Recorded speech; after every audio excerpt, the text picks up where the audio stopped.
This is Making Stitches, and this time we hear from Alyson Chu from Keep Calm and Carry Yarn podcast and the brand new crochet magazine Moorit, as she spreads the word about the wonders of crochet. I think one of my favourite reactions were from people who didn't realise it was crochet, particularly people who were just knitters, and they would come by and they would start picking things up, and I'd step over to them and ask them, do you crochet? And they would turn around and say, no, I don't. I said, well, this is all crocheted, and then they'd be astounded. But then to have crocheters come over and, you know, equally be amazed that this was a publication that was all crochet, and it was something that they could buy and know that all the patterns in it they could make.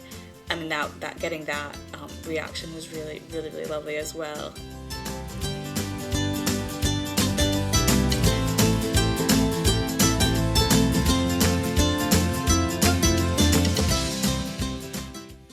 Hello and welcome to Making Stitches. I'm Lindsay and I'm really pleased you've been able to join me for my latest craft-related chat. It's yarn craft we're looking at today, and specifically crochet, which is my personal favourite. However, if crochet's not your thing, I think you'll still enjoy hearing Alyson Chu's inspiring story of not only keeping a podcast going for over 4 years, which is a real commitment, as well as how she set about filling a gap in the market with her remarkable new magazine, Moorit. Alyson started life in the United States, but when she moved to the UK in 2017, she started a podcast called Keep Calm and Carry Yarn with her mum Vivian, who was back in the States. Alyson, who's a crocheter, and Vivian, who's a knitter, get together online twice monthly to chat about all things yarn, their latest projects, TV shows they love, and other topics too. However, this year, Alyson, who's now based in Edinburgh, decided to take on the challenge of launching a high-end crochet magazine, the like of which she'd seen available for knitters, but not for crocheters. Thanks to a Kickstarter campaign supported by over 600 people, issue 1 of Moorit, which is named after a breed of Scottish sheep, was launched in autumn. I caught up with Alyson a few weeks back once that first issue had been released, and while work was well underway for issue 2. Here's our chat now. First of all, Alyson, thank you so much for agreeing to speak to me for Making Stitches. I know it's been a long time in the coming because you've been so utterly busy, and I can appreciate why. So tell me a little bit about yourself. I mean, I know that you've had a podcast with your mum. You live on different sides of the big pond from your mum, and Yeah. it's a lovely way that you've got of keeping in touch. But how did creativity and crochet in particular come into your life? Yeah, so my mom crafted with me and my siblings a lot growing up as kids. I was actually just running through this list the other day. You know, we did scrapbooking and sewing and quilting and crochet and knitting and playing with clay, jewelry making, just all the things that, you know, she was a stay-at-home mom and she was always finding, you know, new things to keep us busy, essentially. But she did teach me how to crochet and to knit when I was a kid. I think like a lot of people who learn as young people or as children, they do it once or twice or, you know, for however long, and then lose interest, and that's sort of what happened with me as well. And I picked it up again when I was doing my master's degree in London in publishing, and I just decided I needed a hobby, and I just kind of went to my old standbys of things that I had learned as a kid. And I could have easily picked up knitting needles, but I picked up crochet hooks and a crochet hook instead. And so that's sort of what led me to deep dive into crochet side of things rather than knitting like my mom. My mom is a keen knitter. And as you mentioned, we have a podcast. We podcast together where she knits and I crochet, and we talk about it. So we each have our sort of own spheres of craft, fiber craft, and that's called Keep Calm and Carry Yarn. So yeah, that's kind of how I got into crochet and crafting. I know your podcast has been going since 2017, is that right? I think so, yeah, pretty much for as long as I've lived in the UK now, because we pretty much started it, I think we had one episode where we were together in the same room, recording, you know, looking at each other, just practicing, and then the next episode I was in Scotland. Wow. So you've got amazing staying power there. Do you think it's big? So many podcasts I know, they start with great intentions and they fall by the wayside. But do you think it's because you were with your mum and you have this commitment and it's a way of sharing your craft that's kept you going? We keep each other accountable. And certainly it kind of goes in waves of I'm really enthusiastic about it, and there'll be months where I don't feel like recording, but my mom's there, so I've got to record, and so that definitely helps us carry on and keep that momentum. And part of the reason why I wanted to do the podcast, or said yes to doing it, was because I knew it would also push me to stick with crocheting. I think I have a tendency to try new things and without really sticking with them, and I didn't really want this to be another one of those things.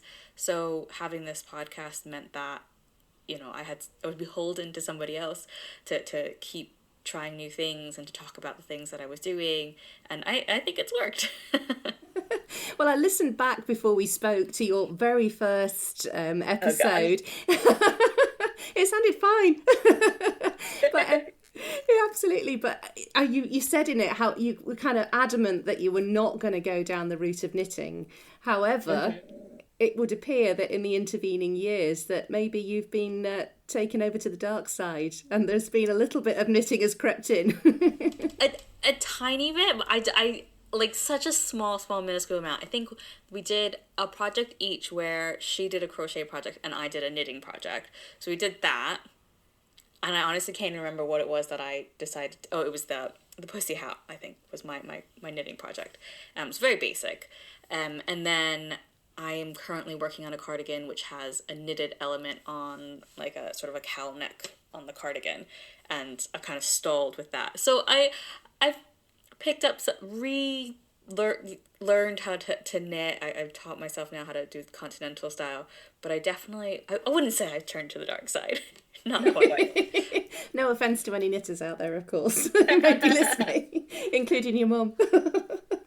Oh dear. So obviously what you're known for at the moment, aside from the podcast, is this amazing project that you undertook to launch a brand new crochet magazine at sort of a it's hard to say, but like a more upmarket. It's not the kind of magazine you see on a supermarket shelf.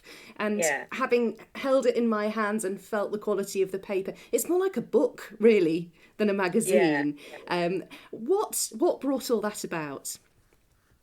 Well, I think most crocheters will already know and probably agree with me that there's just a lot less for crocheters than for knitters. A lot of things feel like the default is geared towards knitters, and that could be anything from walking into a yarn store. Even the names of the yarn store might have the word knit or knitting or refer back to knitting and purling or something, and you never get that with crochet.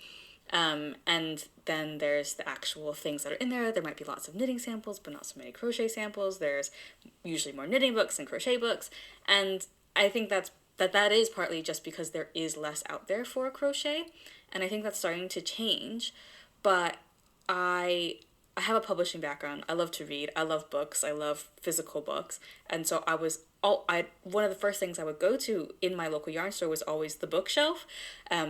Even before the yarn. I think it's because I was just always wanting that next project to make. And all the books I was picking up for crochet, none of it really interested me. It was a lot of things for beginners, and at that point I wasn't a beginner. Lots of stitch dictionaries, home decor type things, amigurumi, and I was looking for things that had garments and accessories. And then I would turn to the knitting section, and they had all that stuff. They had all the nice magazines and books that had garments and accessories. So that was the sort of first inkling when I was visiting my local yarn stores here in Edinburgh that there was something missing. And the more I crocheted, the more I've immersed myself in the community and talked to other people.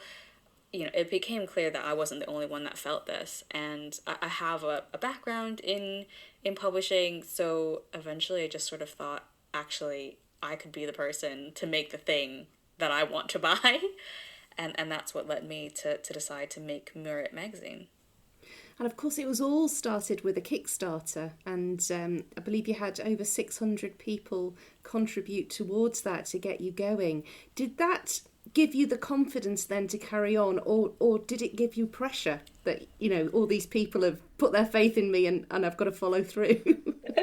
I think more confidence than pressure.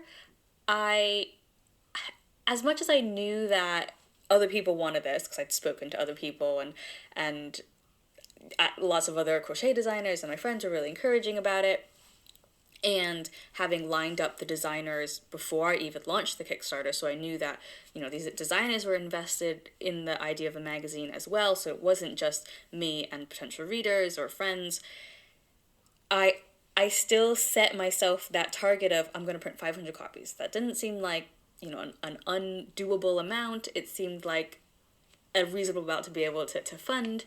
And the fact that it was completely, you know, I ended up getting more than 500 pre-orders through the Kickstarter, because, as you say, there was over 600 backers. It definitely gave me the confidence, because I already had the funding and the backing to do more than what I initially thought was possible. Oh, that's wonderful. How did you go about choosing who you were going to include, or which designers you were going to include? Because I can imagine that's quite tricky. Yeah, for the first issue particularly, I didn't do an open call for submission, because it was all a bit hush-hush. I was still trying to decide if this was an achievable project. And so I ended up getting in touch with some designers that I already knew. So Faye, Rosina, and Chrisabeth were some of the designers that I already knew. I liked their designs, and I had it in my mind that the first issue's theme was just very loosely going to be for the love of crochet. So I wanted to showcase a few different techniques and whatnot, and that was the sort of focus. And I picked out Rosina because I knew that she makes really contemporary pieces with more traditional stitches, like the granny stitch and wave stitches, and she does that through the way she combines it with other stitches and the way she uses color, and so I had designers like that I had in mind already, and then I just had a list of designers that I just admired their designs, and by kind of mixing and matching what sort of techniques they were known for, or that I knew that they had designed before, I came up with this list of, this is my sort of dream team, and reached out to them. And in the end, I didn't really have to go to any plan Bs, because they all said yes. And I think that was, part of what gave me the confidence as well, because I had the designers lined up. That was the sort of, I'm ready to actually launch this Kickstarter. And how did it feel then, after what I can only imagine was many sleepless nights and wondering how it was all going to come together? How did it feel when you finally had that first issue in your hands and you could see all your hard work had come to fruition? It was really unreal. And I think, you know, I'd been sitting with it for so long and staring at, you know, all the digital proofs and just, you know, everything from step one, that I think I was almost too removed from it at that point. And it took other people seeing it and telling me, this is really amazing, you've done a really good job, where I finally kind of, you know, dropped back into my body and said, oh yeah, no, you're right, it is nice. Like, I just been looking at it and thinking, yeah, it's fine, like, it is what it is. And it was only through other people's eyes that I was kind of able to reappreciate what it was that I had done and made. Oh, how wonderful. And of course, we bumped into each other at Yarndale, and so you had the perfect opportunity to hear from people who were just passing and potentially saw it for the first time. What kind of a reaction did you have?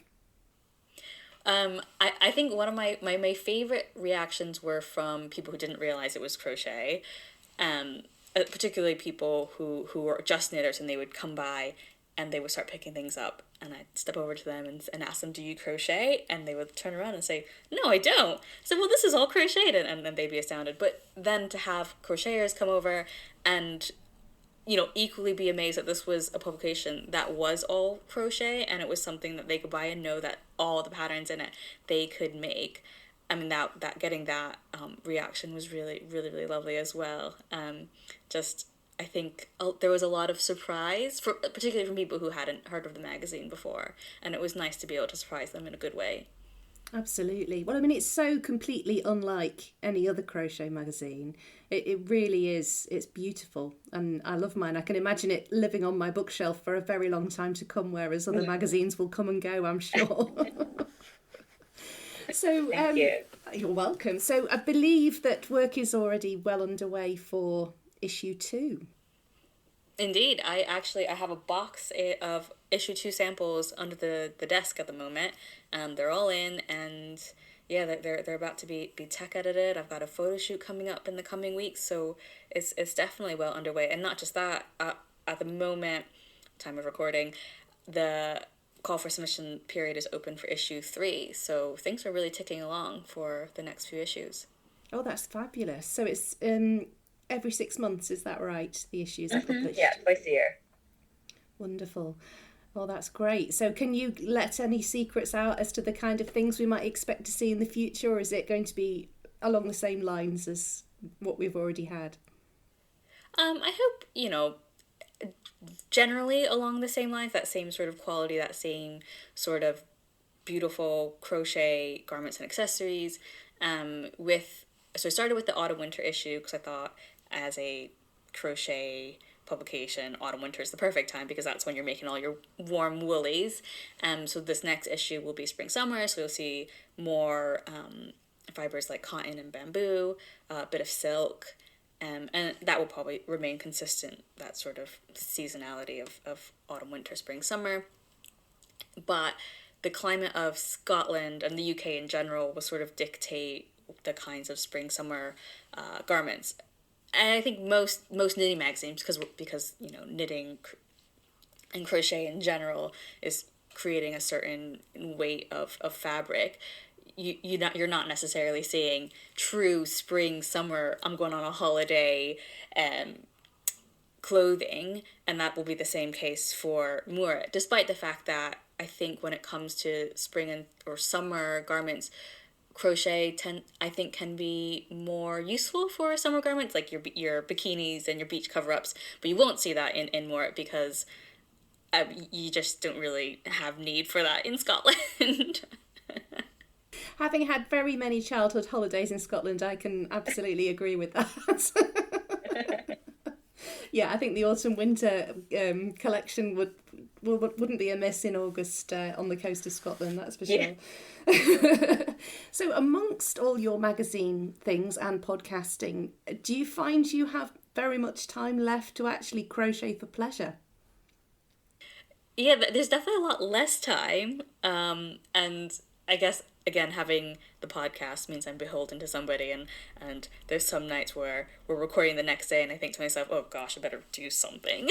So I have something new to talk about, and I don't always have something new to talk about. So it is more challenging finding time to make for myself for pleasure. But I do still find the time. If anything, I need to make my versions of the things that are in the magazine. Yeah. So what are you working on at the moment? I'm working on a linen dress, which is going to be my maid of honor dress at my sister's wedding in January. Oh, wow. That's a very special thing to be working on. How lovely. Yeah, so I've got the extra pressure because I actually do have to finish this by January. Oh, that's fabulous. How lovely. Have you found that having the podcast with your mum has helped kind of keep family ties really strong with living so far away from home? Yeah, my mom and I have always been really close. Like, she's one of my best friends, and doing the podcast, it means that I have to talk to her twice a month. But the thing is, I call her in between those twice a month anyway. And yeah, but it's been a really nice project to work on together. I think particularly before I moved to Scotland, I was living in Boston and she was living in New Hampshire, only about an hour's drive away. And we saw each other quite a lot. So this kind of makes up for not having the, weekend trips to go shopping or, other random bits. Yeah, I can imagine. I've lived in a different country from my mum for a while, and it's those connections are so important, really. So what does the future hold for you as a crafts person, as a publisher of a magazine? What's the next big challenge for you? I mean, in making the magazine, I've suddenly, I've realized now that issue 1 is done, I've created this monster that needs to be fed, because, it's issue 1 and then 2 and then 3 and then 4, and I hope it will, be issues on and on and on into the future for years to come.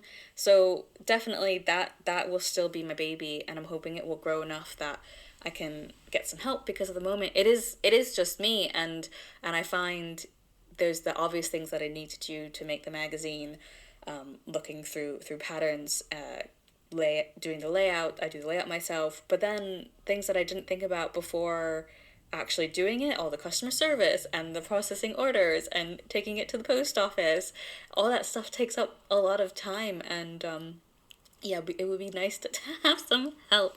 And then I think my sort of vision for Moorit as a sort of publisher in general, I'd love to be able to get into books and start filling those local bookstores local yarn stores with more than just, this one crochet magazine. I'd love there to be more crochet books full of garments and accessories as well. Although, the magazine, as you say, kind of is a bit of a book in its own right. Absolutely. Oh, wow. Well, that's fabulous that you're onwards and upwards and got, ambition of taking it further. That's wonderful. And as a crocheter, I'm incredibly grateful for these new, lovely, beautiful new garments and things that you've brought to our attention. There are some absolutely beautiful jumpers, and oh yes, I'm hoping that I get some nice yarn for Christmas. Yeah, I've got such a long list of designers that I hope one day we'll be able to design for the magazine as well. There is just so much out there, and I mean, with the internet, it's easy now to find new sources of inspiration and new designers to follow. But I think having it sort of curated in the magazine as a starting point for people who are looking for those sorts of modern crochet designs, that's one of the other things that I hope the magazine is that starting point. You can pick up a magazine, look at all the designers and say, oh, I really like their designs, and then follow them, because it's about more than just this single magazine. It's about all the people who are contributing to it and the work that they're doing beyond. Oh, that's wonderful. Oh, well, thank you so much, Alyson, for your time. I really appreciate it, and I really look forward to seeing what 2022 brings to us in terms of Moorit. Awesome. Well, thank you. My thanks again to Alyson for speaking to me for Making Stitches. I've included links to Moorit magazine and the Keep Calm and Carry On podcast in the show notes for this episode, so you can find out more about Alyson's projects there. My thanks to you too for listening. I really appreciate your support. It's been a really great year for Making Stitches, and it's not over yet. There are a couple of festive special episodes coming your way before the end of the year too. If you'd like to support the podcast, you could buy me a coffee, or perhaps you'd like to buy some Making Stitches merchandise from my shop. There are cotton tote bags, stitch markers and badges for sale there, as well as some of my own crochet patterns. You can find a link for this too in the episode's show notes. If you enjoyed listening to this episode, I'd be really grateful if you'd consider leaving a review on your favourite podcast app. Doing that and subscribing or following Making Stitches means that more people will be able to find it in future. Thanks so much for listening. That's all I've got for you this time, but I will be back again on Christmas Eve with a special Christmas episode for you. Until then, take care, keep safe, and enjoy your crafting.